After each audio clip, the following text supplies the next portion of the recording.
राधे राधे महाराज जी। महाराज जी प्रणाम। महाराज जी, जब हमें गुस्सा आता है, ईर्ष्या होती है या मन दुखी होता है, तो सबसे पहले मन में नकारात्मक विचार की नहीं, हमें हमें पहले बताओ गुस्सा क्यों आता है? गुस्सा तब आता है कामा संजायते क्रोधा, क्रोधा स्मृति विभ्रमा, स्मृति भ्रष्टात् बुद्धिनाशो बुद्धिनाशात् प्रणश्यति। जब हम ये कामना करते हैं कि ऐसे चले और वो नहीं चलता, कोई भी हो, तो गुस्सा आ जाता है। हमको ये सोचना है कि मुझे कैसे चलना है। जब मेरा बेटा गलत चल रहा हो तो मुझे कैसे चलना है, मेरी पत्नी जब प्रतिकूल चल रही तो मुझे कैसे चलना है। मुझे क्रोध नहीं लाना, बहुत प्यार से, बड़े गंभीरता से, धैर्य पूर्वक हमें समस्या का समाधान करना चाहिए। क्रोध से समस्या बढ़ती है, ना कि समस्या का समाधान होता है। जब हम गुस्सा करते हैं तब हमारे द्वारा कुछ ऐसा हो जाता है जिससे समाधान होने की जगह और हम फैल जाते हैं, प्रपंच में फंस जाते हैं। तो मुझे लगता है उस समय नाम जप करके हमको अपने अंदर की सोच को ठीक करनी होगी।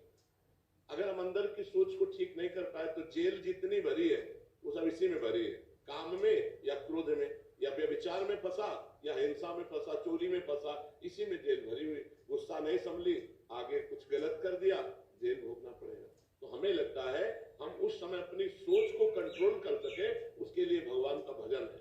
भगवान के भजन में बहुत बड़ी सामर्थ्य है, बड़ी सामर्थ्य है।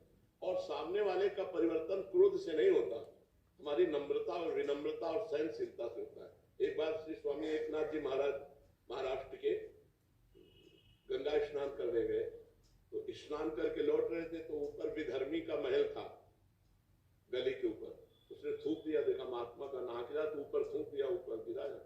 वो फिर नहाने गए, वही गली थी, फिर लौटे, फिर थूक दिया, 100 बार थूका। वो 100 बार स्नान करके आया। जब 100 बार स्नान करके आया तो हार गया, वो नीचे उतर के आया और प्रणाम किया और कहा मुझे क्षमा कर दो। उनका क्यों भैया? बोले मैंने 100 बार आपके ऊपर थूका, अपराध किया। बोले नहीं, आपने बड़ी कृपा की, एक दिन में एक बार गंगा स्नान करता था, आपकी कृपा से 100 बार गंगा स्नान हुआ, ये तो आपकी कृपा। वो चरणों में लौट गया और कहा आज के बाद कभी किसी महात्मा के साथ गलती नहीं करेंगे।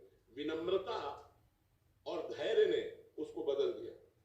अगर उसी समय गाली देते तो शायद और थूकता और गुस्सा करता या और विपरीत चला जाता, लेकिन वो कुछ नहीं बोले तो उसका सुधार हो गया। विनम्रता और धैर्य से यदि हम अपनी सोच को कंट्रोल में रखें तो हम किसी का भी सुधार कर सकते हैं।